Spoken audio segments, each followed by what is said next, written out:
Hello everyone, I'm Never Dot. Welcome to my channel. Today we're going to be talking about creativity and what happens when you don't seem to have it, or you had it and you lost it, or you just don't think you're creative at all. What are some strategies for getting over that? What have I done to do that? Well, let's go see. Something that people often think about when they're thinking about creativity is that creative people can just spew out fantastic worlds out of their mind and just, it's amazing and fantastic, and why can't I do that?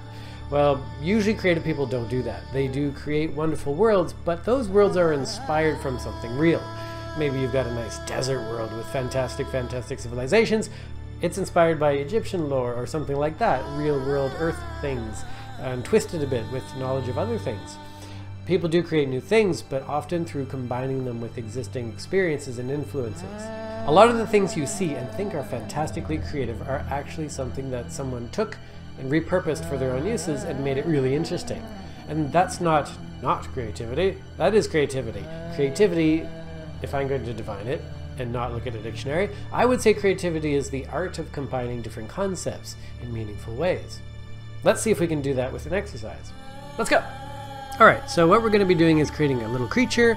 We're going to do that by merging together two different animals that we pick and then maybe throwing a restriction on it to give us a little bit of a focus. And that restriction will be picking a certain job for this little creature. Now, the two creatures that I'm going to do, I need to pick two different animals, not like overly similar. So, I like deer, I guess. Deer are cute. And what's different than a deer? Can't be a four-legged animal. It would be... I don't want a bird because that would look too much like a Pegasus, so let's go with a bee. Bees are cute, not wasps, bees. I like bees. So bee and deer, it'll be a bideer. Oh, bideer. Now, most artists, I shouldn't say that. Artists often do use references. Don't feel bad if you have to look at a reference to see what the animals look like. So I'm going to just pull two of them up. Boop, boop. So here we've got a bee and a deer. The bee and the deer are going to just help us remember what a deer looks like, because sometimes I forget. So, we've got, let's just get started. So I'm going to sketch out these little guys. So the job it's going to be is it's got to be something I can tell that they're actually doing. So who wears particular special clothes? Police bee? Let's do a police bee deer. A police bedeer, it's going to have the hat, maybe a badge somewhere. I don't know what else police wear. I'm not going to bother to pull up a reference for a police. I could. I should. Google with your adult friends, kids. Don't Google on your own because it's Google. So anyways, we're going to be doing a police bedeer. So let's get started. So there's our deer. We're going to need a little body. Just sketching it out. And the legs seem to go this way. Now, do we want a four-legged creature or a six-legged creature or 6 plus a 10-legged creature? Let's just say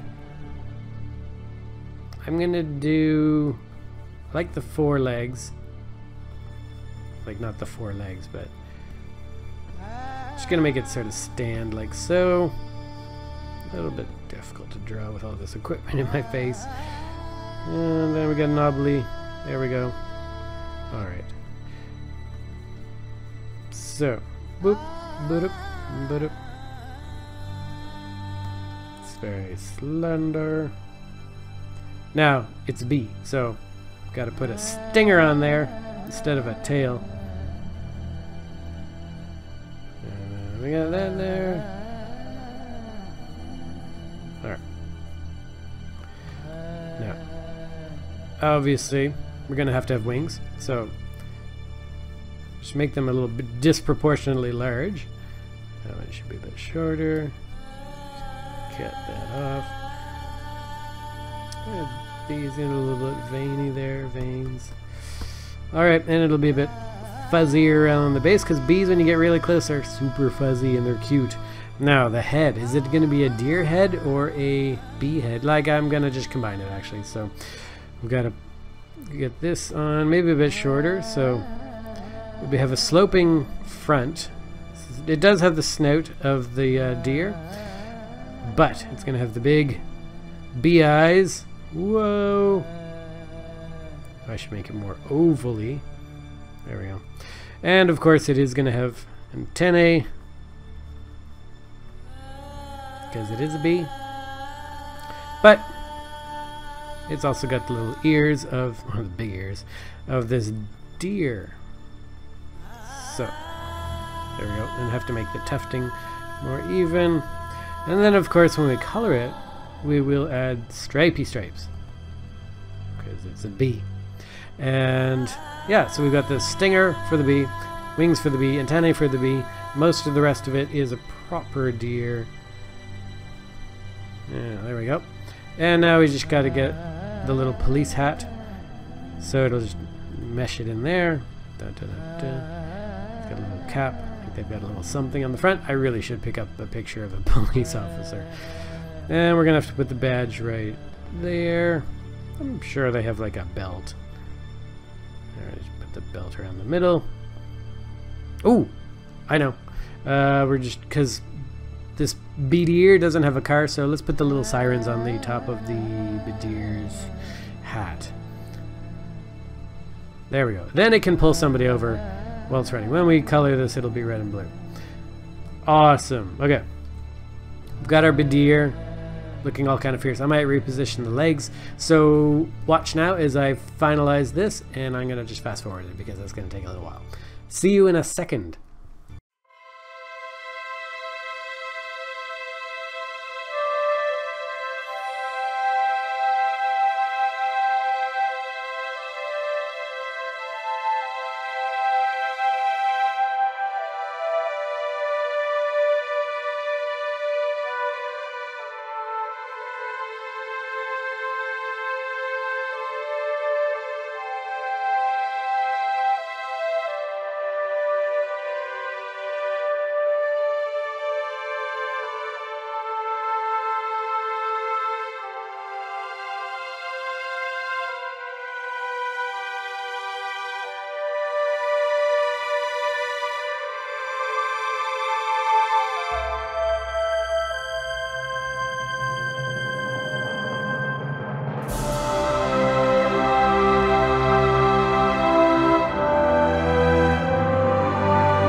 Now, I think that went pretty well. That is an example of weird creativity. The more you add to something, the more concepts you can join together, the more creative you appear to be, and I would say are. So give it a try, put anything you want together, see what you get. Until next time, see ya.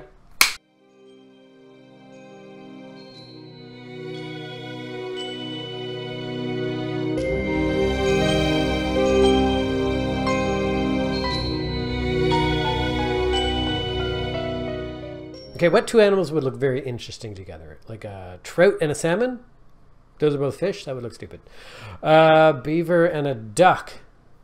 That already exists. That's a platypus. Oh, a cat and an oak tree.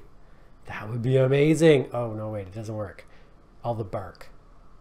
Don't let creative block get you down. Take a ladybug, merge it with a cement truck, see what you get. Now, I hope these tips do help you with your creativity, stimulate your mind, and if you don't think you're creative, you are. Give it a try. Just take anything in your room, just merge them together. You know, a hairbrush and a piece of tape, sticky hairbrush. That would be the worst hairbrush in the world. Well, you try it. Until next time, see ya.